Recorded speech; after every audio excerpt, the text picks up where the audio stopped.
Hello, this is Mr. Pruitt, and today I'm going to be talking about horizontal projectiles. This is the second part of our 2D motion series.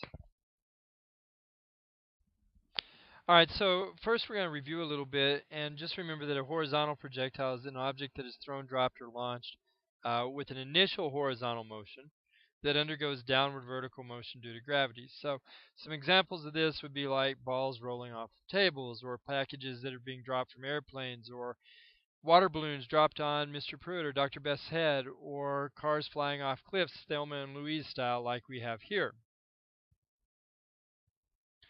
So we have some really important concepts that we need to look at. The first one just has to do with the direction of motion, and it's this: once you have a projectile that's launched, we assume in a perfect world that it remains at constant speed horizontally, so that once it goes off the cliff or once it falls off the table or whatever, that its horizontal motion, this part, the part of its motion that's going side to side, is going to stay constant. That the speed will stay the same and that there will be no acceleration in to the horizontal motion. Okay, what that means is that it doesn't speed up, it doesn't slow down, it doesn't change direction horizontally after the launch. So the x acceleration, a lot of times when we talk about horizontal acceleration, we're going to call it x. The acceleration in the x direction, or the x acceleration, is equal to 0 meters per second squared. Now, what you got to remember is that this is based on what would happen if there was no gravity. Okay, because what happens is that this straight line, this is what the motion of the ball would be if there was no gravity to affect it. Okay, and we know that it would stay at a constant speed along this line uh, horizontally. And guess what? That's exactly what happens when we introduce gravity into it. The This horizontal part stays constant, even though gravity is causing it to go down. All right, so the second part of this, about this direction of motion, is that since the horizontal, since that we have constant speed, since the velocity horizontally is staying the same, then the horizontal acceleration of the projectile is zero. Okay, so then we know that its final speed and its beginning speed have to be the same horizontally. All right. So if we're looking at a baseball game, once the ball leaves the pitcher's hand, horizontally, the speed of the ball doesn't change from the time it leaves the pitcher's hand until it reaches the catcher's mitt or it's hit by the bat.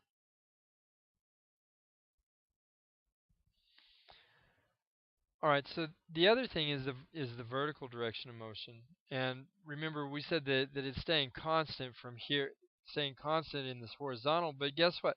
It's going to accelerate downward vertically, because what happens as soon as it leaves the pitcher's hand, or as soon as it falls off the table or the cliff, or it gets dropped out of the airplane or dropped out of the person's hand, gravity immediately picks it up and starts to accelerate it downward. So the ball's vertical speed is increasing because gravity causes it to accelerate downward.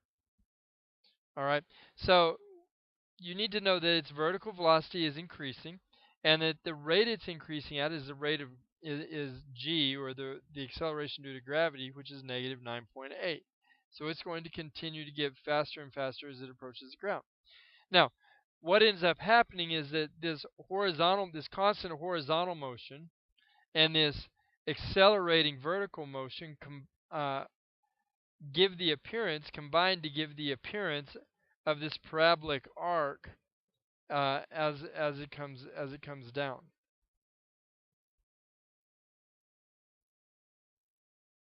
All right, so we have two other really important concepts here vertically. One of them is about the maximum height, and if you think about it, the maximum height makes a lot of sense because basically this thing is being launched horizontally. It's already at its apex as it starts to fall off the table, or as it is released from the plane, or as it's released from your hand, or as it comes off the cliff. It's already at its maximum height. It's already at its apex, and so it can't get any higher than it already is. The second thing is that While the ball is traveling both to the side and it's traveling up and down, it spends the same amount of time traveling in both directions. It's not like it takes longer for it to go to the right than it does for it to go up and down, because these two motions are occurring at exactly the same time. So when it hits the ground and interrupts its motion vertically, it's also going to interrupt its horizontal motion at that point. So what's our algorithm for solving these types of problems? Well, the first, and this is a huge difference, is that instead of making one T-chart, we're going to make two.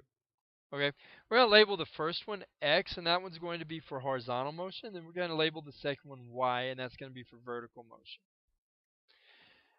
We're going to take the same five variables that we've used from our kinematic equations, and we're going to fill it in on the left side of both T-charts. VF, V naught, A, D, and T will be present in both of them. When you're filling in your T-charts, remember that the time is going to be the same for both motions. It's the only thing that is always going to be the same in both T-charts. Make sure you fill in the T-charts with the information that was given to you in the problem. They might only give you one or two things, and they might assume that you know some things. They might assume that you know the acceleration due to gravity um, for the YT chart.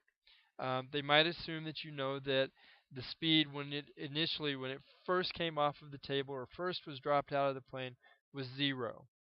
That v naught in the vertical direction was zero. Those are the kinds of things that they're going to talk that they're looking for as you're filling in the T charts, and that they might not give to you. Remember that you solve for the variables that you can. So it may not even be the variable they're asking for, but solve for what you can and then use that answer to find the variables that you need. A lot of times they will leave out the time because they're in both T charts. And so you'll have to solve for that time first and then substitute it into the other T chart to find what you're looking for.